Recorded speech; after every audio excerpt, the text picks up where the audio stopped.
distinguished guests, faculty, incredibly proud parents, and all the graduates in this room today, good evening. I'm genuinely honored to be here. Thank you for having me. It's an absolutely beautiful campus. In fact, it's so beautiful that I wonder if you actually do get any studying done here or not. I'll ask the director that over dinner.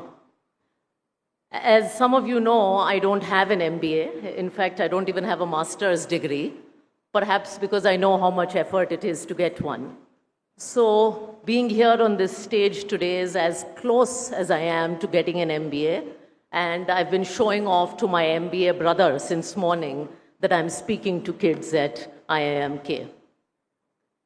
I'm also, as you can gather, a little nervous to be here, because I've realized that smart young people like you want very little advice from people like me who are on the wrong side of 40. And I'm also partly nervous because I don't know what success mantras I can share with you. Because when you graduate from an institution like this one, it is assumed that you are hardworking, that you are focused, and it is almost guaranteed that you will be among the top 1% of people in this country. So what I thought I'd do is share with you 3 lessons that I learned after I walked out of the doors that you will walk out of exactly 20 years ago from an equally prestigious institution. You can call them the lessons between standing on that side and standing on this side of the stage. And as many of you know, since all I have done is invest and spend time in the stock market, my lessons can only be investing lessons. Now, if any of you students, parents, or faculty are looking to get some stock tips, if you listen carefully, you might just get a stock tip or 2. So pay attention. The first lesson I want to tell you about is about greed. And greed is a very predictable thing for someone in my business to talk about. I spent the first 20 years of my life following all the rules. If you've seen the movie, I was scholar Naina from Ye Jawani Hai Diwani, who did not turn into Deepika Padukone, to clarify. But I was the topper type, prestigious college, prestigious internship, prestigious first job at McKinsey. In Indian parlance, I was Sharma ji ki beti. After McKinsey, I got rejected from the career opportunity that most consultants were supposed to pursue next, which is private equity. So I found myself at a small hedge fund, AQR Capital, that hired me only because the founder was an alumnus of the same college. And I spent the initial part of my career doing quantitative investing. A few years later, I decided to move back to India, a country I had never lived in, to start a hedge fund, Forefront Capital, an asset class and business that essentially was not even recognized by the regulator formally then. And a few years later, I chose to become the CEO of a small mutual fund that was ranked 36th out of 48 in its industry. As all kids from IIM will know, 36 out of 40 is not a particularly great rank. These look like stupid decisions, and I made 3 of them in a row. I can promise you that there is no glory about living in a tiny 1-bedroom apartment in Mumbai with no salary and car when your classmates come from family businesses and have post-B school business cards with 7 lakhs left in the bank. There is so little glory about being the CEO of a small mutual fund that when I joined this industry, I went to a conference, and as I went to the buffet to get lunch, a gentleman came to me and said, "Welcome. I just want to tell you, Radhika, I feel really bad for you." And I said, "Why do you feel bad for me?" Because I was feeling pretty good about myself. He said, "You're a CEO of a small AMC. Nobody even wants to talk to you." These are stupid, inglorious decisions, and any Sharmaji, Sen Gupta, or Srinivasanji would have hated them because they are stupid, short-term decisions. Each of these are risks, and risks look scary and they feel expensive. How has this panned out in the long term? Well, the small hedge fund stint gave me the foundation of quantitative investing, which is at the heart of what we run at Edelweiss Mutual Fund today. It's a skill that has evolved and is in demand in India now as the asset management industry has evolved.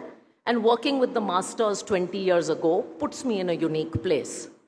The forefront stint forced me to move from investment professional to saleswoman, marketing strategist, compliance guru, tax whiz, and pantry girl. These are all essential skills for an AMC CEO, including managing the pantry. And running a small mutual fund that nobody else wanted to run gave me the freedom to build a business on a fresh canvas without baggage. Risk is an expense in the short term and an investment in the long term. In my world, money managers have to beat something called a benchmark to survive. The higher the outperformance to the benchmark, the better a manager is considered. 20 years of being in this business, and I have learned one thing, that if you want to beat the benchmark in a big way, you don't do it by copying the benchmark. You do it by taking big, bold bets that look like acts of short-term foolishness. And you guys can afford that. Do you know what the greatest asset you have is at 25? It's not your degree, it's not your salary, it's not your network. It's time. You can afford to take moonshots. Take them. Optimize for the next decade, not for the next job. Chase the steepest learning curve, not the highest paying offer. Take big bets and remember that you are an appreciating asset. My second lesson is about fear. Now, fear rhymes with greed. It also works well in finance. So in 2024, lakhs of people in India paid a lot of money and put lots of effort into doing something that was all over Instagram and Facebook and Twitter for weeks. It was attending the concert of a band called Coldplay. Have you heard of them? We've heard of Coldplay. A week before the concert, my closest group of friends and I were sitting and discussing which date they were attending the concert, who had what seats, and all the logistics. Someone noticed that I was unusually quiet in the conversation and asked me, "So Radhika, when are you going to the concert?" And I said, "I'm not." And they looked at me very strangely and someone said, "Why?" And I said, "I don't like the music. I just listen to Hindi music." Now, why am I telling you this trivial and silly sounding story? When I was 13, I went to an American school in Nigeria and they took us for a field trip. Over lunch, all the students were eating hamburgers, and I am a vegetarian, so I don't eat hamburgers. Now, when you are abroad, you're a chubby, awkward teenager with a thick Indian accent. Being vegetarian is one more socially unacceptable thing to do. So I refused to admit it. I went into a corner, took the hamburger, threw the meat patty out of it, and pretended to eat the hamburger by eating the buns just so I could fit in. I've told many white lies like this growing up, including refusing to admit that I did not know how to drive a car on the first day of my job at McKinsey, and then crashing the car into a parking lot in front of the client CEO. These sound funny, but all of these white lies stem from a lack of confidence. And my journey from hamburger anxiety to Coldplay confidence has been a long one. All of us are taught to fit into a box: science, arts, commerce, academician, athlete, whatever, in the first 25 years of life and follow the herd. Being part of the crowd is comfortable and sticking out is scary. Ironically, as someone who invests in businesses for a living, the first question we ask ourselves when we look at a business is, what's different? Because the best businesses don't follow the market, they define it. Originals command disproportionately higher value than the best replicas, and trust me on this, I've spent a lot of money buying luxury handbags. I'll tell you a little secret that not many people know. I haven't studied Hindi beyond the 6th grade because my father left India, and I can't read or write Hindi fluently. I speak it only because my parents spoke a little Hindi at home and because I watched too many Hindi films as a kid for my own good. Last year, I was invited at an occasion like this to receive the honorary doctorate at the University of Gorakhpur in Eastern UP at an event attended by the state governor. I had to address a large audience like this on the occasion, and not surprisingly, being the Hindi heartland UP, people in the state are exceptionally fluent with the language. When I received the written invite like the one here, I panicked because the standard of Hindi was so advanced, I couldn't even figure out when it was my turn to speak. I worried and worried about being the odd one out and falling flat. When the day finally came to make the speech, I did the simplest but the most difficult thing to do. I faced my fears. I confessed at the beginning of the address that I had limitations with the language and I would speak Hindi, but please forgive me for all my mistakes and imperfections. I made a lot of mistakes, but I got a lot of laughs and a lot of loves just for my honesty. Please have the conviction to be different and the confidence to tell your story. Fear makes you blend in. Confidence will make you stand out. The best investors, companies, and leaders at some point of their life have been called fools. So the next time you face a Coldplay moment, ask yourself, if I wasn't afraid of what everyone else thought, what would I say? What would I do? The last lesson, and it had to be this, is about buying, selling, and surviving. This story is going to be depressing for some of you, so I apologize in advance. My first job was as a management consultant, and like many prospective consultants, I believed I would be giving life-changing advice to company CEOs at the age of 22. Business class travel, fancy suits, strategic discussions, white smoke emerging. My first project was to work at an electronics retailer, a little bit like the Chroma of India, and it was about cost cutting. I had to report to the warehouse at 4 a.m., stay there till 10 p.m. when the cash counters closed, including on weekends because that's when stores are busy. And what did I do?